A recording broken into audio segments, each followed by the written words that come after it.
Assalamualaikum warahmatullahi wabarakatuh.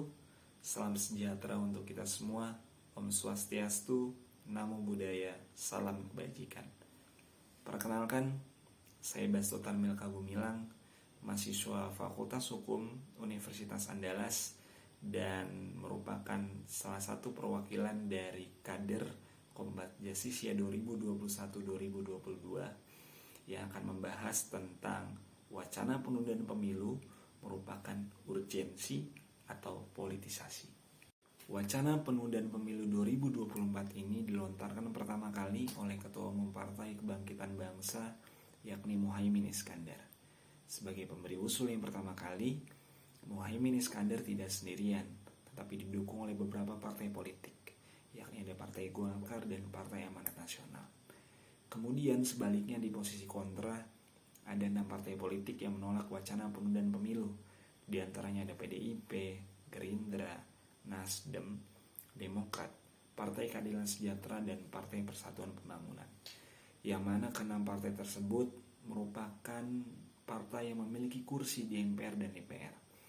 Melihat siapa saja partai politik yang membersamai dan mendukung wacana penundaan pemilu ini merupakan partai politik koalisi pemerintah, sehingga sangat wajar apabila akan muncul banyak dugaan dari masyarakat bahwa wacana ini dilatar belakangi kepentingan dan ambisi segelintir orang.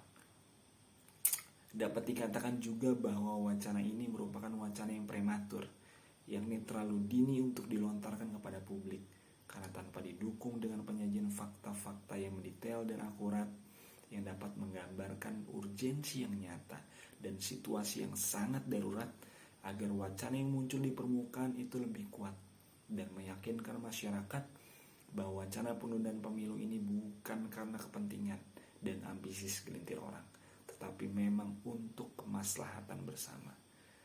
Sebagaimana yang pernah disampaikan oleh seorang mantan wakil menteri hukum dan HAM sekaligus pakar hukum tata negara, yakni Denny Indrayana, berkaitan dengan teori ketatanegaraan bahwa pelanggaran atas konstitusi hanya dimungkinkan dalam situasi yang sangat darurat, tetapi harus jelas alasannya untuk penyelamatan negara dan melindungi seluruh rakyat. Karena wacana ini tidak diiringi dengan pembuktian fakta-fakta urgensi yang jelas, mendetail, dan juga menggambarkan situasi yang sangat darurat, jadi dapat dikatakan bahwa wacana penundaan pemilu ini tidak menghormati dan juga melecehkan konstitusi negara ini. Secara jelas bahwa sudah ada dasar hukum yang mengatur sedemikian rupa perihal pelaksanaan pemilu, yakni dengan adanya pasal 22E ayat 1 Undang-Undang Dasar 1945 yang berisikan bahwa pemilihan umum dilaksanakan secara langsung, umum, bebas, rahasia, jujur, dan adil setiap 5 tahun sekali. Maka dengan melaksanakan pemilu yang sesuai dengan waktunya dan ditentukan dalam undang-undang, dapat dikatakan bahwa ini sebagai wujud nyata menghormati konstitusi yang ada. Demokrasi yang ideal, yakni ketika hak sipil dan politik itu dihormati, salah satunya dengan adanya pelaksanaan pemilu yang memberikan kesempatan untuk para pasangan calon presiden dan wakil presiden untuk mencalonkan diri pada pemilu 2024 mendatang. Sesuai yang sudah disepakati pemerintah, DPR, dan juga KPU bahwa pemilu akan dilaksanakan pada tanggal 14 Februari 2024 nanti. Dengan adanya kesepakatan yang sudah terjadi, maka sangat perlu adanya realisasi tanpa harus adanya penundaan. Bicara tentang perspektif demokrasi, maka kita perlu mengacu pada hasil survei yang dirilis Lembaga Survei Indonesia atau LSI, yakni sekitar 71% masyarakat Indonesia yang mengikuti survei tidak setuju dengan adanya penundaan pemilu atau perpanjangan masa jabatan presiden.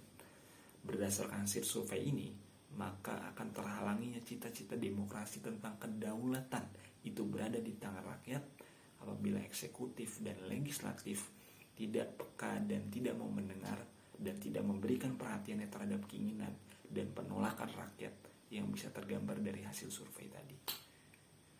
Maka dengan ini pihak istana, khususnya presiden, sangat perlu menunjukkan secara jelas kepada masyarakat perihal sikap penolakan terhadap wacana penundaan pemilu 2024 agar masyarakat tidak ragu terhadap Presiden dalam konsistensinya menjalankan amanat konstitusi, sekaligus agar wacana penundaan pemilu ini tidak semakin membuat gaduh kondisi yang kini terjadi di tengah masyarakat.